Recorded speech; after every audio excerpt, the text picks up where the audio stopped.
Hello student, welcome to YouTube study. Myself Dinesh Yadav. आज की इस वीडियो में यूपी बोर्ड क्लास 12 के बच्चों के लिए काफी इंपॉर्टेंट देख सकते हैं हिंदी का गद्यांश बताने वाला हूं और इसका कैसे एक एक चीज को क्वेश्चन को हल करना बोर्ड एग्जाम में आज की इस वीडियो में आपको बताएंगे। एक गद्यांश बताएंगे जो कि आप देख सकते हैं 10 मार्क्स का आने वाला है और ये बोर्ड एग्जाम 2022 का पेपर है। जो मॉडल पेपर यूपी बोर्ड ने लॉन्च किया है वही पेपर है मॉडल पेपर। इसका सोल्यूशन बताएंगे कि गद्यांश को कैसे सॉल्व करना। अगर इसे अच्छे से तैयार कर लेते हैं तो बोर्ड एग्जाम में ये क्वेश्चन देखने को मिल सकता है। तो देखिए कैसे हेडिंग लगाना है, टू द पॉइंट, एक एक चीज को इसमें हम आपको बताएंगे और पद्यांश भी बताएंगे जो कि सॉल्यूशन करके इसमें समझाने वाले हैं। तो पूरे वीडियो को अंत तक देखिए और वीडियो को लाइक कर दीजिए और अगर आप इस चैनल पर नए तुरंत सब्सक्राइब कर लीजिए क्योंकि यहाँ पर आपको हर एक सब्जेक्ट का इंपॉर्टेंट क्वेश्चन डेली मिलेगा। और जितने भी बच्चे अभी टेलीग्राम से नहीं जुड़े हैं, डिस्क्रिप्शन में लिंक है टेलीग्राम पे, इसका हैंड रिटन नोट्स भी दे देते हैं, तो चले जाइए और वहां पे ऐड हो जाइए। और चलिए इसका सोल्यूशन सबसे पहले करते हैं। तो देखिए ये तो गद्यांश हो जाएगा और ये पद्यांश जो आपको दिख रहा है ना, ये वाला, इसको मैं सॉल्व करके बताऊंगा। तो पूरा देख लीजिए और 10 नंबर का पद्यांश भी है और 10 नंबर का गद्यांश, तो 20 नंबर कंफर्म कीजिए। सबसे पहले देखिए दिए गए गद्यांश पर आधारित निम्नलिखित प्रश्नों का उत्तर देना है। पहले मतलब कि देखिए गद्यांश को पढ़ना है कि किस चैप्टर से ये गद्यांश लिया है और इस चैप्टर को कौन लिखे। ये दो चीजें अगर आपको मालूम है तो समझ लीजिए कि ये 2 नंबर की तैयारी क्लियर है ना। देख सकते हैं फर्स्ट नंबर में उपयुक्त गद्यांश का संदर्भ लिखना होगा, ठीक है। इसके बाद देखिए इसी गद्यांश में से किधर गया, ये वाला है, ये वाला देख लीजिए। इसमें सेकंड नंबर क्वेश्चन, धरती वसुंधरा क्यों कहलाती है, रेखांकित अंश की व्याख्या कैसे करते हैं। देखिए एक एक चीज को आपको यहाँ पे क्लियरफाई कर देंगे। और पृथ्वी की देह को किसने सजाया, चलिए तो पहले पढ़ेंगे कि किस चैप्टर से ये गद्यांश आपको लिया गया है। तो देखिए धरती माता की कोख में जो अमूल्य निधियां भरी हैं जिनके कारण वह वसुंधरा कहलाती है, उससे कौन परिचित न होना चाहेगा। लाखों करोड़ों वर्षों से अनेक प्रकार की धातुओं को पृथ्वी को पीस पीस कर देखिए अगणित प्रकार की मिट्टियों से पृथ्वी की देह अब देखिए को सजाया है, ठीक है। हमारे भावी आर्थिक अभ्युदय के लिए इन सब की जांच पड़ताल आवश्यक है। अब फर्स्ट नंबर क्वेश्चन की आपको ये मालूम हो गया कि किस चैप्टर से, तो राष्ट्र का स्वरूप जो चैप्टर है उसी चैप्टर से। सबसे पहले नंबर देखिए इसका संदर्भ लिखेंगे। इसके बाद ये जो क्वेश्चन पूछा है इसी में से कि धरती को वसुंधरा क्यों कहते हैं, तो एक एक क्वेश्चन को सबसे पहले तो आपको बोर्ड एग्जाम में संकेत करने के लिए शुरू से और अंत से दो दो वर्ड उठाकर बीच में डॉट कर देना। देखिए प्रश्नोत्तर संख्या 3 में आपको गद्यांश देखने को मिलेगा। यहाँ पे संकेत डाले हैं इसलिए कि आपको एग्जामिनर समझ जाए कि कौन सा गद्यांश बच्चा सोल्व किया है, ठीक है।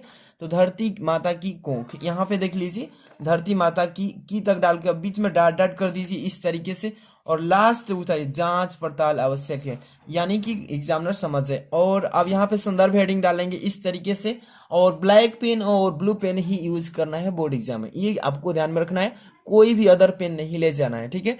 सबसे पहले लिखेंगे प्रस्तुत गद्यांश हमारी पाठ्य पुस्तक के गद्य भाग से, किस भाग से, तो गद्य भाग से, गद्य भाग में संकलित एवं भारतीय संस्कृत के अध्येता डॉक्टर वासुदेव शरण अग्रवाल जी हैं। कौन है, वासुदेव शरण अग्रवाल जी द्वारा लिखित राष्ट्र का स्वरूप शीर्षक निबंध से अवतरित है। तो इतना आपको लिख लेना है, इसका संदर्भ क्लियर हो जाएगा।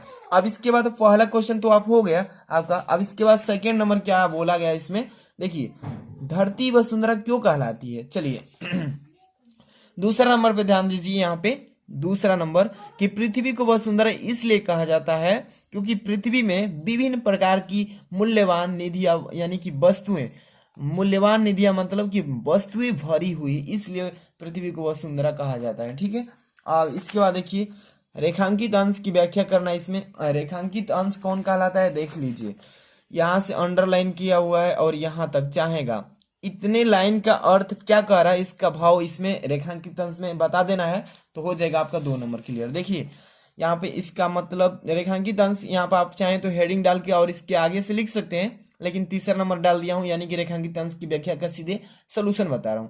देखिए क्या कह रहा है यहाँ पे, पहले पढ़िए धरती माता की कोख में जो अमूल्य निधियां भरी हैं जिनके कारण वह सुंदरा कहलाती है, उससे कौन परिचित न होना चाहेगा, इतने का अर्थ बताइए। चलिए देखिए लेखक कहता है, यानी कि जो लेखक है इस पाठ के, वो लेखक के भाव यहाँ पे बताया जा रहा है। लेखक कहता है कि पृथ्वी की कोख में अमूल्य अमूल्य रत्न भरे पड़े हैं, इन्हीं रत्नों के कारण पृथ्वी का एक नाम वसुंधरा भी है, जो कि आप ऊपर भी अभी पढ़े हैं तुरंत। अब देखिए बहुमूल्य रत्न, बहुमूल्य रत्न पृथ्वी को ही बोला जाता है। धातुएं व खनिज पदार्थ, अन्य अन्न है, ठीक है, अन्न, फल, जल और इसी प्रकार की असंख्य, मतलब जिसकी गिनती भी नहीं कर सकते हैं, बहुत सारी पड़ी हुई अनमोल वस्तुएं जिन्हें भूमि अपने आंचल में छिपाए रहती है, ठीक है। ये कहलाएगा इसका रेखांकित अंश का व्याख्या कंप्लीट।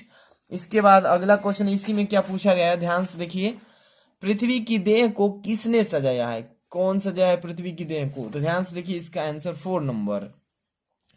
यहाँ पे 4 नंबर, पृथ्वी की देह को इस पर दिन रात बहने वाली नदियों के पहाड़ों की पीस पीस कर और असंख्य प्रकार की मिट्टियों से सजाया गया है। तो आप समझ सकते हैं इस तरीके से इसका आंसर रिप्रेजेंट करना है।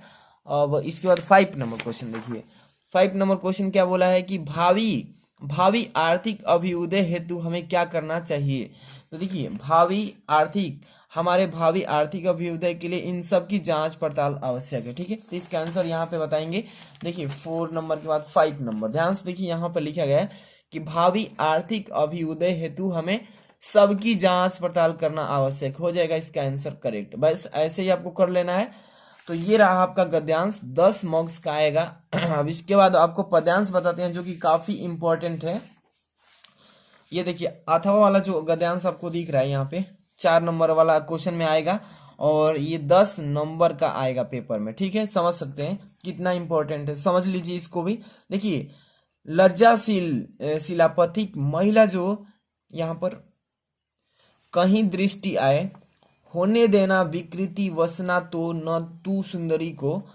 अब देखिए यहाँ पे अंडरलाइन किया हुआ है, जो थोड़ी सी श्रमिक वह हो गोद ले श्रांति खोना, होठों की और कमल मुख की मलनाताएं मिटाना। इतना को पढ़ के और बताना है कि किस चैप्टर से ये पद्यांश उठाया गया है और इस पद्यांश के राइटर कौन है, तो आपको ये मालूम होना चाहिए।